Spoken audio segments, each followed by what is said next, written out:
स्थैर्य, फलटणकरांचं हक्काचं व्यासपीठ।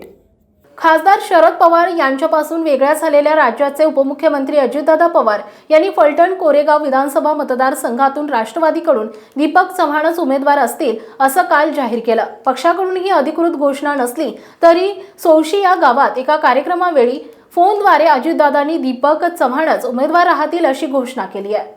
अजितदादांच्या या घोषणेमुळे दीपक चव्हाण हे राष्ट्रवादी काँग्रेसचे उमेदवारी जाहीर झालेले राज्यातील पहिले उमेदवार ठरत आहेत।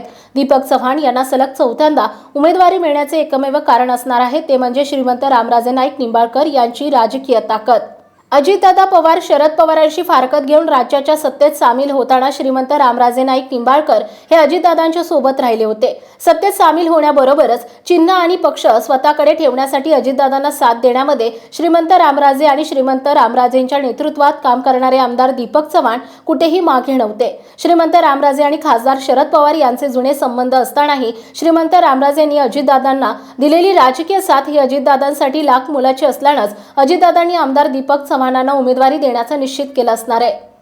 सातारा जिल्ह्याचा विचार केला तर जिल्ह्याच्या राजकारणावर पहिल्यापासूनच श्रीमंत रामराजे नाईक निंबाळकर यांची चांगली पकड आहे। सातारा जिल्हा हा राष्ट्रवादी काँग्रेसचा बालेकिल्ला म्हणून अबाधित ठेवण्यामध्ये श्रीमंत रामराजे नाईक निंबाळकर यांचे किती मोठे योगदान आहे हे अजितदादा पवार चांगले ओळखून आहेत। आता सद्यस्थितीमध्ये सातारा जिल्ह्यात भारतीय जनता पार्टीचा विस्तार होत असताना आणि शरद पवारांना सहानुभूती वाढत असताना श्रीमंत रामराजेंना दूर ठेवून जिल्ह्यात आपली राष्ट्रवादी वाढवणं शक्य नसल्याचं अजितदादांना ठाऊक असल्यानंच आपली राजकीय गरज आणि श्रीमंत रामराजेंची ताकद ओळखून त्यांनी आमदार दीपक चव्हाण यांची उमेदवारी जाहीर केली असणार।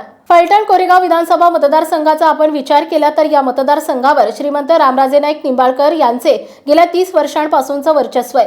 गेल्या 5 वर्षांपासून भाजपच्या माध्यमातून माजी खासदार रणजितसिंह नाईक निंबाळकर मतदारसंघात श्रीमंत रामराजेंना आव्हान देत असले तरी श्रीमंत रामराजेंना राजगट मतदारसंघात अद्याप मजबूत असल्याचं मानलं जात आहे। त्यामुळे श्रीमंत रामराजे जो उमेदवार सांगतील तोच उमेदवार पक्षाकडून उभा करायचा अशी भूमिका अजितदादा पवार यांनी घेतली असू शकते आणि श्रीमंत रामराजेंनीही उमेदवारी बाबत पक्षाकडे आमदार दीपक चव्हाण यांचं नाव पुढे केलं असल्यानं अजितदादांनी दीपक चव्हाणांची उमेदवारी जाहीर केली असल्याची शक्यता आहे। अजितदादांच्या या घोषणेमुळे महायुतीकडून फलटण कोरेगाव विधानसभा मतदारसंघ राष्ट्रवादी काँग्रेसच्या वाट्याला आला असल्याचं अधोरेखित होत असताना आता भाजपचे रणजितसिंह काय भूमिका घेत आहेत, दुसरीकडे महाविकास आघाडीकडून शरद पवार कोणतं प्यादं पुढे करतायत, महायुतीचा धर्म लोकसभा निवडणुकीत न पाळण्याचा श्रीमंत रामराजेंचा कित्ता आता रणजितसिंह गिरवणार का हे पाहणं औत्सुक्याचं ठरणार आहे। आपल्या परिसरातील ताज्या आणि महत्त्वाच्या बातम्या पाहण्यासाठी स्थैर्य न्यूज चॅनलला यूट्यूबवर सबस्क्राईब करा आणि बेल आयकॉन प्रेस करा।